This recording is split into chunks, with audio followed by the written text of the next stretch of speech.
Hi friends, நாங்கள் Wales audios. இன்றைக்கி எதை பற்றி பார்க்க போகிறோம்னா, இந்த ஆம்பிளிஃபையரில் ஒரு கம்ப்ளைண்ட் இருந்துச்சு. என்னன்னு பார்த்தீங்கன்னா, பின்னாடி இருக்கிற ஏவி பின் வந்து சுவிட்ச் மூலயமா கண்ட்ரோல் பண்ண முடியல, கண்ட்ரோல் ஆகலை அப்படின்னு சொல்லியிருந்தாங்க. அதை பற்றி தான் இந்த வீடியோவில் பார்க்க போகிறோம். வாங்க வீடியோக்குள்ளே போகலாம். இப்போ இந்த ஆம்பிளிஃபையரில் வந்து 4440 ஐசி போர்டு தான் யூஸ் பண்ணியிருக்காங்க. 4440 டியூவல் ஐசி போர்டு. டிரான்ஸ்ஃபார்மர் வந்து 5 ஆம்பியர் டிரான்ஸ்ஃபார்மர் யூஸ் பண்ணியிருக்காங்க. இதில் பார்த்தீங்கன்னா இந்த இடத்துல வந்து 12 பின் சுவிட்ச் இருந்துச்சு. நான் அதை எடுத்துகிட்டு 6 பின் சுவிட்ச் போட்டிருக்கேன். 6 பின் சுவிட்ச் போட்டு, அதாவது ஏவி லைனுக்கு போகும்போது பார்த்திங்கன்னா இந்த ப்ளூடூத் போர்டு பார்த்திங்கன்னா கட் ஆயிரும். அதாவது இதில் ப்ளூடூத் இருக்காது, யூஎஸ்பி போர்டு. இது old type USB board. USB aux எல்லாமே தனித்தனியாக இருக்கும். இது வந்து ஓல்டு டைப்பு. இப்போ நியூ டைப்பில் ஸ்லிம் போர்டு வந்திருக்கு, ப்ளூடூத் எல்லாமே அதிலே இருக்குது. இப்போ இது வந்து அதிகமாக யாரும் யூஸ் பண்ணுறது கிடையாது. இதில் பார்த்திங்கன்னா இந்த சுவிட்சு வந்து ஃபால்ட்டாக இருந்துச்சு, ஒர்க் ஆகலை அப்படின்னு சொல்லியிருந்தாங்க. இந்த சுவிட்சோட நிலைமையை நீங்களே பாருங்கள். சுவிட்ச் இந்த அளவுக்கு டேமேஜ் ஆகிற அளவுக்கு அவங்க என்ன பண்ணாங்கன்னு எனக்கு தெரியல. ரொம்ப டேமேஜ் பண்ணி கொடுத்துருக்காங்க. இதனால தான் அந்த சுவிட்ச் வந்து ஒர்க் ஆகலை, ரொம்பவுமே டேமேஜ் ஆகிருக்கு. எப்படி இந்த அளவுக்கு டேமேஜ் ஆச்சுன்னு எனக்கே தெரியல. இவ்வளோ வீக்காக இருக்குது சுவிட்சு. அதுக்கப்புறம் பார்த்திங்கன்னா 12 பின் சுவிட்ச் வந்து கிடைக்கல. அதனால் பார்த்திங்கன்னா 6 பின் சுவிட்சை போட்டு, இது வந்து ப்ளூடூத்துக்கான லைனு. இந்த லைனை பார்த்திங்கன்னா ஸ்ட்ரெயிட்டாக வந்து ஜாயிண்ட் அடிச்சிட்டேன்.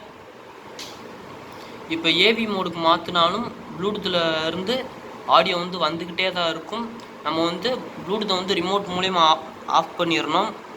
ஏன்னா எனக்கு வந்து 12 பின் சுவிட்ச் வந்து இப்போ கிடைக்கல, ஸ்டாக் இல்லை அப்படின்ட்டாங்க.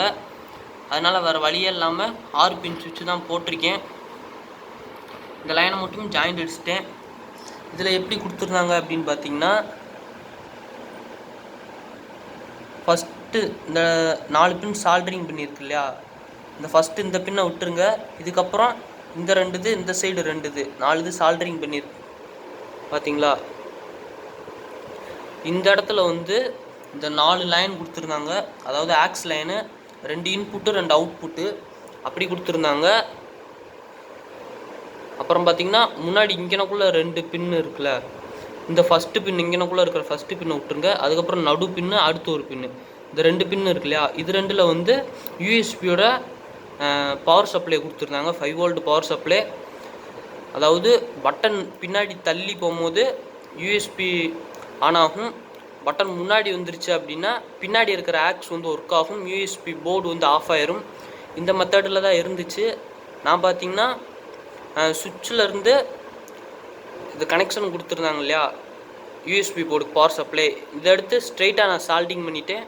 அதாவது எப்பயுமே கனெக்ட்லேயே இருக்கிற மாதிரி சால்ட்ரிங் பண்ணிவிட்டேன். இந்த பின்னாடி இருக்கிற ஆக்ஸை மட்டும் ஆன் ஆஃப் பண்ணுற மாதிரி தான் இங்கே செட் பண்ணியிருக்கேன். இங்கே பார்த்தீங்கனாலே தெரியும், பின்னாடி இருக்கிற ஆக்ஸை மட்டும் ஆன் ஆஃப் பண்ணுற மாதிரி கொடுத்துருக்கேன். இது இங்கே பின்னாடி இருந்து வருது, இந்த இடத்துல இருந்து இங்கே வருது. இங்கே வந்து அதுக்கப்புறம் வால்யூம் கண்ட்ரோல் போய் பேஸ் ட்ரிபிள் போய் அப்புறம் ஐசிக்கு போகும். இந்தபடி தான் பண்ணியிருக்கேன். இதில் பார்த்தீங்கன்னா 4440 ஐசி தான் யூஸ் பண்ணியிருக்காங்க. ஆனால் பேஸ் ரிசல்ட் வந்து நான் எதிர்பார்க்கவே இல்லை இந்த அளவுக்கு ரிசல்ட் வரும்னு.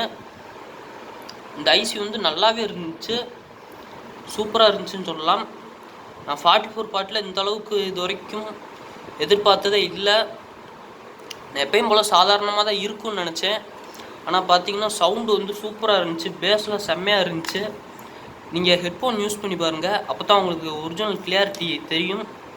இப்போ வந்து நான் பாட்டு வந்து உங்களுக்கு ப்ளே பண்ணி காட்டுறேன்.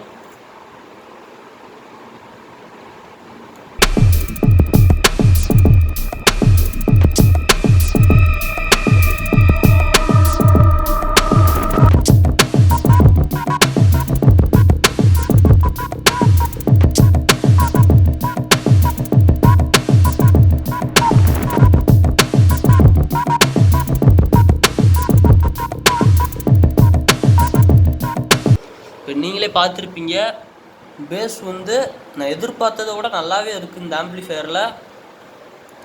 இப்போ இருக்கிற செட்டிலெலாம் இந்த அளவு கிளியாரிட்டி கிடைக்குமான்னா சந்தேகம்தான். இந்தளவுக்கு கிளியாரிட்டி வேணும் அப்படின்னா நம்ம ஒரு எஸ்டிகே ஐசியோ இல்லை டிடிஎஸ் 7294 இந்த மாதிரி தான் போடணும். ஆனால் 4440 இந்த அளவுக்கு பேஸ் வந்து நான் இப்போ தான் பார்க்குறேன். இதுக்கு முன்னாடி நான் 4440 இந்த லெவலுக்கு பேஸ் வந்து நான் பார்த்ததில்லை. இதில் பார்த்தீங்கன்னா இது வந்து ஒரு ஸ்பீக்கருக்கான லைன் தான். இது வந்து 2 ஸ்பீக்கருக்குமே ஜம்பர் அடித்து வச்சுருக்காங்க. இந்த சைடு அப்படித்தான். இதில் வந்து லெஃப்ட் சைடு ஒரு ஸ்பீக்கர், ரைட் சைடு ஒரு ஸ்பீக்கர் மட்டும் தான் கனெக்ட் பண்ணணும். ஆனால் 4 ஸ்பீக்கர் கனெக்ட் பண்ணுற மாதிரி செட்டப் பண்ணியிருக்காங்க. இதில் நம்ம 4 ஸ்பீக்கர் லோடு பண்ணோம் அப்படின்னா ஐசி வந்து ஓவராக ஹீட் ஆகும். அப்படி ஹீட் ஆச்சு அப்படின்னா ஐசி ஹீட் ஆச்சுனாலே ஐசி போகிறதுக்கான சான்சஸ் வந்து ரொம்பவே அதிகம். அதனால் இந்த மாதிரி 4440 4 ஐசி, அதாவது 4 ஸ்பீக்கர் கனெக்ட் பண்ணுற மாதிரி கொடுத்துருக்காங்க அப்படின்னா தயவு செஞ்சு 4 ஸ்பீக்கர் நீங்கள் கனெக்ட் பண்ணாதீங்க. ஏன்னா ஐசி வந்து வேகமாக போயிடும். சப்போஸ் 4 ஐசி இருக்குது அப்படின்னா 4 ஸ்பீக்கர் கனெக்ட் பண்ணலாம். ஒரு ஐசிக்கு ஒரு ஸ்பீக்கர் தான் கனெக்ட் பண்ண முடியும். இப்போ பார்த்தீங்கன்னா 4440 சிங்கிள் ஐசி போர்டில் டியூவல் சேனல் இருக்குது. அதையும் நான் உங்களுக்கு இந்த வீடியோவில் காட்டுறேன். பார்த்தீங்கன்னா இதுதான் 4440 சிங்கிள் ஐசி போர்டு. இது வந்து ஸ்டீரியோ போர்டு தான். இதில் பார்த்தீங்கன்னா ஒரு கிரவுண்டு 2 ஸ்பீக்கர் லைன் இருக்கும். மொத்தம் 3 வேர் இருக்கும். இதில் நடுவில் இருக்கிறது பார்த்தீங்கன்னா கிரவுண்டு, இது ஒரு ஸ்பீக்கரு, இது ஒரு ஸ்பீக்கரு. அதாவது சிங்கிள் ஐசியிலேயும் 2 ஸ்பீக்கருக்கான லைன் இருக்கும். இது வந்து நான் ஸ்டீரியோ வந்து மோனோவாக கன்வெர்ட் பண்ணியிருக்கேன். அதனால தான் இந்த ரெசிஸ்டர்லாம் போட்டு கனெக்ட் பண்ணியிருக்கேன் நான். இப்போ வந்து இதை பற்றி பார்க்கலாம். இதில் வந்து நான் எதிர்பார்த்ததை விட நல்லாவே பேஸ் ரிசல்ட் நல்லா இருக்குது. நான் ஃபஸ்ட் டைம் சர்வீஸ்க்கு முன்னாடி ஆம்ப் வந்து ஆன் பண்ணி பார்க்கல. சுவிட்ச் உடஞ்சிருந்துச்சி அப்படின்றனால சுவிட்சை மட்டும் மாற்றிட்டு ஆன் பண்ணி பார்த்தேன். நான் இது வரைக்கும் 4440 சர்வீஸ் வந்திருக்கு. அந்த ஐசியெல்லாம் விட இது வந்து நல்லாவே ரிசல்ட் இருக்குது. அதனால தான் உங்களுக்கு வந்து இந்த வீடியோ போட்டிருக்கேன். இப்போ நான் உங்களுக்கு மறுபடியும் பாட்டு ப்ளே பண்ணி காட்டுறேன்.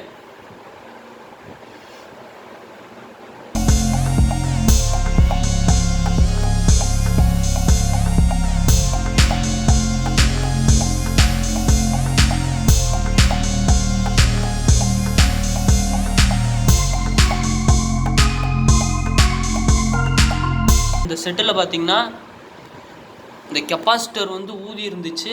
இதில் பார்த்தீங்கன்னா ப்ளூ கலர் கெப்பாசிட்டர் தான் இருந்துச்சு. இந்த கெப்பாசிட்டர் வந்து நல்லாவே ஊதி வெடிக்கிற நிலமையில இருந்துச்சு. அது என்ன ரீசன் எனக்கு தெரியல. கெப்பாசிட்டர் மட்டும் சேஞ்ச் பண்ணிவிட்டு இந்த சுவிட்ச் மட்டும் மாற்றி விட்டேன். எல்லா ஆம்ப்ளிஃபையரும் செக் பண்ணி முடிச்சோடனே ஆன் பண்ணுவாங்க. அதே மாதிரி தான் நானும் வந்து ஆன் பண்ணி பார்த்தேன். ஆனால் எதிர்பார்த்த அளவுக்கு பேஸ் சூப்பராக இருக்குது. எதிர்பார்த்ததுக்கு மேலேயே இருக்குது பேஸு. இப்போ இந்த வீடியோ உங்களுக்கு பிடிச்சிருக்குன்னு நினைக்கிறேன்.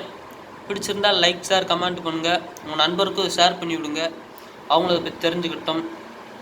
நீங்கள் நம்ம சேனலுக்கு புதுசாக வந்துருந்தீங்கன்னா சப்ஸ்கிரைப் பண்ணி கூட இருக்கிற பெல் ஐக்கானை கிளிக் பண்ணிக்கோங்க. அப்போ தான் நம்ம போகிற வீடியோஸ் உடனே உங்களுக்கு நோட்டிஃபிகேஷனாக வரும். Thank you friends.